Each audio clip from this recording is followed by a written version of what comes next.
कोटड़ी मां ज़ुल्फ़कार अली हालार मूजिब बज़म ग़ालिब मलकानी ख़ुदा जी वसंदी ऐं सगा शाख कोटड़ी पारां सक़ाफ़ती मुशाइरो शाइरी जे ॿिनि मजमुअनि जे ख़ालिक़ सिंध जे बहितरीन शाइर साबिर सैयदपुरी जी सदारत में थी गुज़रियो।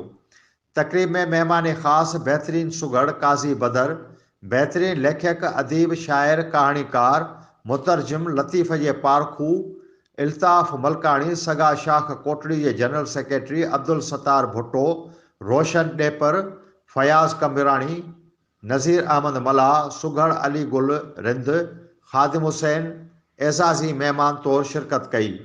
तक़रीब जी शुरूआत भेटाई रहमतुल्लाह जी वाईअ सां कई वई, जॾहिं त सुघड़ काज़ी बदर, सुघड़ ख़ादिम हुसैन, सुघड़ मोहम्मद सलेमान जुणेजो, सुघड़ अली गुल रिंद ॾोर बेत हुनुर ऐं सिंगार ॿुधाए वाह वाह कराए छॾी।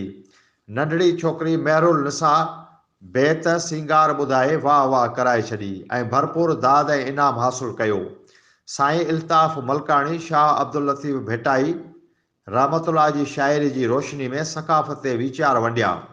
नसर नवीस ज़ुल्फ़कार अली हालार ऐं अब्दुल सत्तार भुट्टो चयो त असांजी सक़ाफ़त क़दीम सक़ाफ़त आहे। सिंध जी तहज़ीब ऐं सक़ाफ़त अज़ीम सक़ाफ़त आहे। असां सक़ाफ़त जा वारिस आहियूं।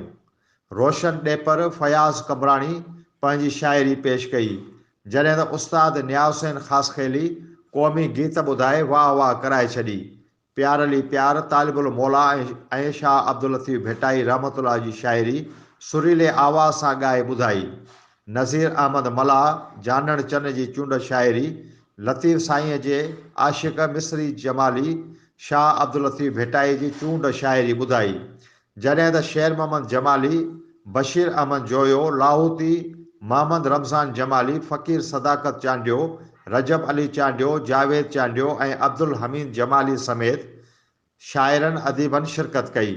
आख़िर में गॾिजाणी जे सदर बहितरीन शाइर साबिर सैयदपुरी पंहिंजी शाइरी ऐं सक़ाफ़त ते तफ़सीली रोशनी विझंदे चयो त जंहिं क़ौम जी ॿोली ऐं सक़ाफ़त ज़िंदा आहे त उहा क़ौम ज़िंदा रहंदी।